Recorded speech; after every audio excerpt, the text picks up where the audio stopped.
Today, I weigh 138 pounds when I used to weigh 190 pounds.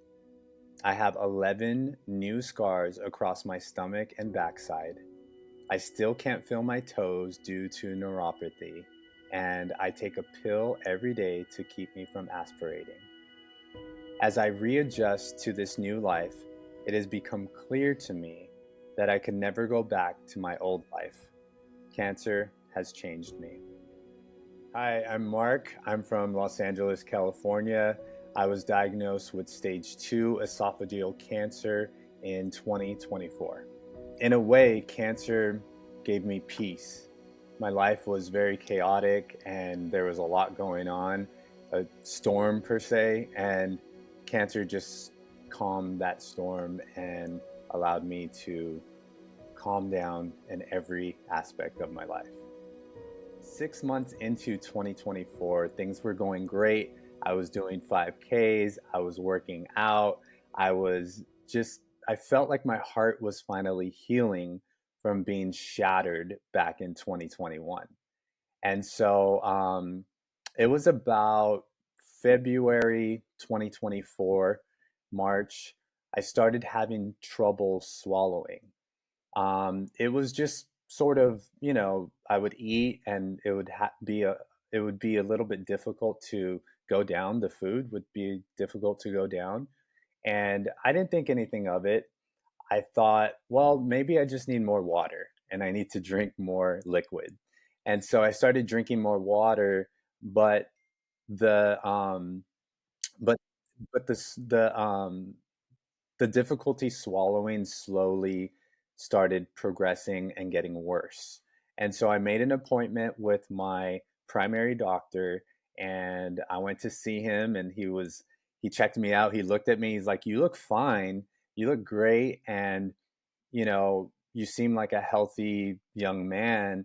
Um, what can I do for you?" And I was like, "I don't know. That's why I'm here. I want to get seen. I'm having difficulty swallowing. Is that normal?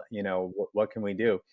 He was like, "I don't think much of it. You're a pretty healthy young man. So I guess, in a few months, I'll schedule out a swallow test and you'll be able to, you know, swallow and we'll measure the contrast and how you're swallowing." And so he's like, "We don't have a lot of those appointments available. The availability is very limited. So in a few months, just come back and we'll schedule you out in a few months." And so I said, "Okay." I left the doctor's office and that was it. I went on my way. Well, quickly after that doctor's meeting, I began not swallowing liquid.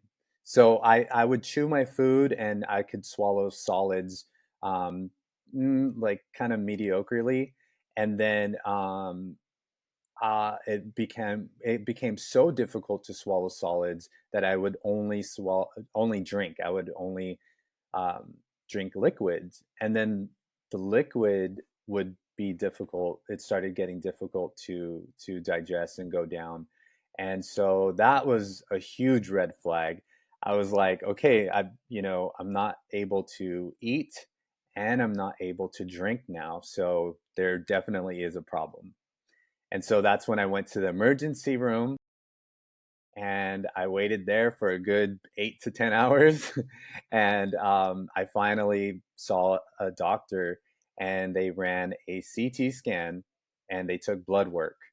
And I clearly remember the emergency room doctor come out and say, "You know what? We got your blood work back. It looks fine. You seem like a healthy young man. And you know what?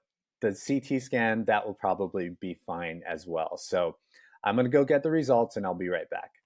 He comes in and his look on his face totally changed. And he's kind of hesitant and he says, "You know what, Mark? We got the scan results back and we found a mass in the center of your chest. And so we're gonna have to check out that mass and see what that's all about." And for me, that was the first time I ever heard a result like that. And I thought, okay, I have a mass. I mean, I guess they can just put a shot and like dissolve the mass or give me a pill to swallow and the mass will go away. Like, I did not know really what that meant and how that would affect my life. Long story short, it turned out to be cancerous, but it was the size of a healthy strawberry, and that was blocking all of my food and liquid from digesting and going down. And so um, that that tumor, the size of a strawberry in my throat, stopped me from eating. Once they were able to get the biopsy done, I got my results really quickly, whether it was cancer or not. So I remember it was a Friday. I was in the hospital. My parents had left to go get the car and go get my room situated at home. And so I was alone in the hospital room and I received a phone call, and it was a lab assistant or someone, or a doctor. I don't know who it was, but they called me and they said, "Hey, Mark, we have your results, and unfortunately, you have cancer, and the biopsy came back, and you have cancer." So immediately, I had a million questions, like what type of cancer, what stage cancer, am I going to live or die? What are the next steps? I just had a flood of questions. And so I started asking all these questions, and I quickly had no answers. He just said, we have to wait. It's Friday afternoon. We have the weekend. Just, we wanted to give you the news and follow up with us on Monday. We'll talk more about it. Um, I actually didn't get the stage of my diagnosis, or I didn't get the stage of my cancer until months later, almost, 8, 9 months later. And so that's pretty typical with cancer cases. You don't really get the stage right away. So that's something I didn't know. So I didn't get the stage right away. I didn't get any sort of answers. And so when I realized that this person on the phone is not going to give me answers today, I just said, okay, thank you for letting me know that I have cancer. Have a great weekend. And he said, you too. And we just hung up. And one of the nurses had come in and she's like, is everything okay? And I'm like, no, I just found out that I have cancer. And she's kind of screamed, like gasped, like, oh, she was like, can I hug you? And I'm like, yeah. And so we just hugged each other. And that was a moment I'll never forget. My parents picked me up and from the hospital, and I told them, and I have two kids, and so I decided to tell my kids that day, and so I said I'm open with my kids. So they were, I think they were, my daughter was 7 years old at the time, and my son was 9, and so I sat them down and I said, you know, daddy has cancer, and I'm, things are going to change for the next couple of months. I might lose my hair, and I'm going to be going to the doctors a lot more often. And my daughter, she looked at me and she was kind of confused, and she said, is cancer contagious? And I was like, that's a good question. I'm like, no, cancer is not contagious. So you could hug daddy, and I'll still be around, and don't worry. And then immediately the next follow-up question was, are you going to have cancer during Christmas time? And I said, I think so. And she said, oh no, are we gonna get presents? And I said, yeah, we'll still get presents, don't worry. And so I got diagnosed June 21st, 2024. So it was summertime. So she was already thinking ahead towards Christmas. And so once she kind of got her questions out of, asked all of her questions and felt okay about it, my son began to ask questions. And the first question my son asked me was, um, It wasn't a question at all. It was just a like a statement, like a fact. He's very smart, very intellectual, and he said, "Dad, you know that cancer is deadly, right?" And I was like, "Yeah, son, I do know that some people don't make it and they do die from cancer." And I said, "But I'm going to fight this, and I hope we caught it early. And our faith in God and Jesus, we're gonna just trust God, and the support that you're giving me, and grandma and grandpa are giving me, and your mom is giving me. We're gonna make it through, and we're gonna fight this together." And he said, "Yeah, Dad, I'm gonna fight this with you." And so it was just such a good moment because knowing that my kids were in the fight with me from the very beginning, it just allowed me to kind of settle and say, all right, I'm fighting this with my family, and I'm going to do my best to get through this crazy journey. It was recommended to me that I would have to begin chemotherapy. I didn't know if I was going to do chemo or radiation, but they're like, you don't have to do radiation. We're just going to put you on 4 rounds of chemo, and then we're going to do surgery to operate and finally take out the tumor, and then we'll do 4 more rounds of chemo, and then we'll see where we're at after that.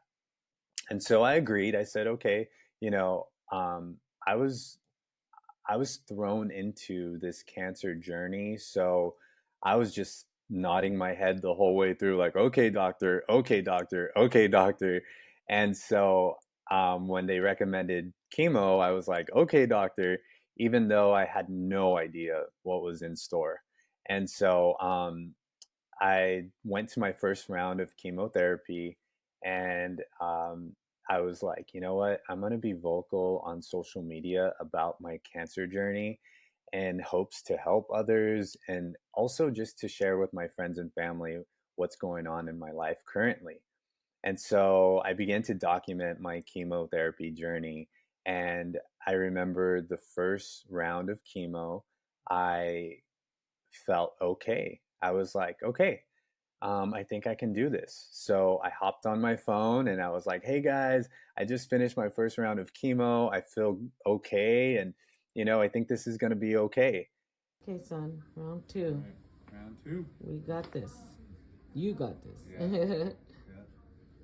I didn't know that the chemo kicks in like a day or two after. And so I spoke too soon. And one person wrote to me and was like, give it a day, just kindly was like, he does not know what he's in for. And uh, the day after chemo, I started feeling horrible. I started feeling nauseous, very fatigued, tired. I just remember sitting on my couch, not wanting to get up.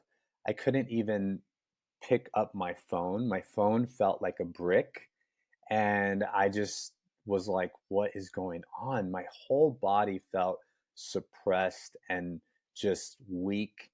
And I'm like, I'm just going to stay like this on my couch until the next chemo because I can't do anything. And so that was scary because I went from feeling pretty okay to then drastically feeling like the life had gotten sucked out of me. And so um, I started feeling very nauseous. I didn't want to eat that much. Um, that I wasn't allowed to touch anything cold, and so I wouldn't put ice in my drinks or refrigerate my drinks. I was still on a liquid diet at the time, and so I thought it would be a great idea for everyone to buy me smoothies and always drink smoothies, but smoothies are cold. And so I couldn't drink smoothies. I only had like room temperature water, and it was awful. And so I would do that every 2 weeks for the next 4 months. And so I did 4 rounds of chemotherapy. And then in October of 2024, it was then time for my surgery. I did an 8 hour robotic surgery, and I was in the hospital for like 9 days afterwards. And now I have 11 scars across my stomach and up my side from the surgery. Um, but yeah, that's kind of what happened. Oh, and then I had to do 4 more rounds of chemo after the surgery. But during um okay, so before the surgery, they don't give you any chemo for about a month. So I took a month off, and during that month, I was able to finally kind of pause and say, okay, what's happening to me? Like I think I was on a roller coaster ride from June until about September. And I was just saying yes to the doctors and just going in like the motion of treatment. And then once I had that break before my surgery, I was like, wait, I'm going to do my own research. I'm going to find out more about cancer. So I started reading books on cancer, I started watching videos, and I started looking for alternative therapies and just different options. And so that's when I found that fasting is really good for you. And so I took note of that, like, okay, maybe I should fast. And then I found out that you don't have to like abide to chemotherapy. If you don't want chemotherapy, you don't have to have it. And so I was like, oh, I never thought that. I just thought you just do what the doctor says. And so once they removed the cancerous tumor out of me and they operated on me, they told me that they found no more traces of cancer. And so I said, well, then I don't want to continue the 4 more rounds of chemo after surgery because you got the cancerous tumor out of me. And they're like, well, there might be a possibility that there are microscopic cancer cells left in you that are we can't visibly see them. And so in order to just be extra sure, we want to help you by giving you 4 more rounds of chemo just to kind of make extra sure that all the cancer is out. And I said, what if I just do 1 more round? And they're like, no, we recommend 4 rounds. That's what the research shows, and that's what we're gonna do. And I said, yeah, just give me 1 more round of chemo, and then I'm gonna call it quits. In January 2025, I got my test results back saying that there is no more detection of cancer in my body anymore. So that was January 2025. And so moving forward, they told me that they would give me a scan with contrast every 6 months for the next 5 years. But then they called me back and they reduced it for the next 2 years. So for the next 2 years, every 6 months, I'm going to get a scan with contrast to see if any cancer started to develop or if there was a reoccurrence in my body. Um, and then after the 2 years, I'll just go once a year for the next 3 years until I hit that 5 year mark. In 2024, it was a year that I'll never forget because we were in a presidential election. So Kamala Harris and Donald Trump were running against each other. And I was wondering, is this going to be the last time that I would ever vote? Am I going to die? Is this my last time to ever vote? And I remember the Summer Olympics, or no, yeah, the Olympics in Paris were going on as well. And I was thinking, is this going to be the last time I ever watch the Olympics? And same with the World Series. The Dodgers ended up winning the World Series. And I was wondering, is that going to be my last World Series? So there was a lot of things going on in the world during that time when I was just home, uh, you know, going through my cancer battle. I think the hardest part for me was seeing my kids, um, just looking at my kids' eyes, and they wanted me to play with them and drive them places. I had stopped driving. I was too weak to drive. And so I couldn't take my kids anywhere. I would walk them to school and pick them up from school. And so that stopped. And so I think the hardest part for me was not being able to take care of my kids like I once did. And so, I don't know, I feel like we kind of lost that connection and they were just like, what's going on with my dad? He's just not the same. And then when I was bald and I had no hair and my eyebrows were fading, I just looked drastically different from normal dad. And so that was really tough for me because I couldn't even have the emotions build up to process that because I knew that it would take a lot out of my body. So I didn't even let myself get emotional, or I was just like, calm down, Mark. You don't feel so strongly yet because if you cry, if you have a breakdown, if you just, it's going to take so much more of your energy that you don't even have. So you don't have time for this right now. And so I would just be like, okay, take it one day at a time. I'll be okay. And, I'll process this and maybe journal about it, but not fully to where it causes me to, it weighs a lot on my body. So that was really hard. And, um, yeah, just mentally, comprehending what was going on. When you're going through chemotherapy, you get brain fog.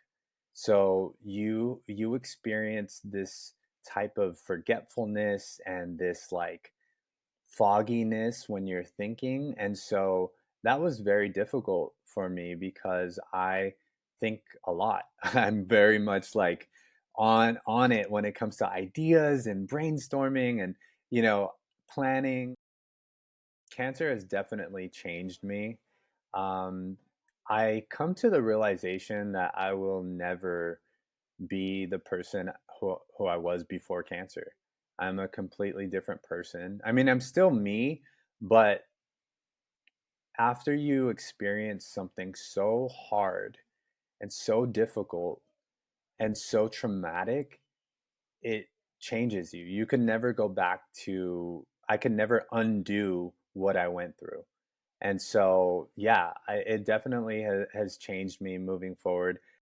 I actually wrote about how cancer changed me, and I wrote, words can't describe how it feels to be alive after enduring the hardest fight of my life. Battling cancer was extremely hard.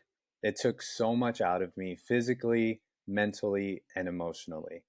I'll be recovering for years to come. Life after cancer has been interesting in a weird way. It almost is harder to experience life after cancer than experiencing life during cancer. My body has completely changed.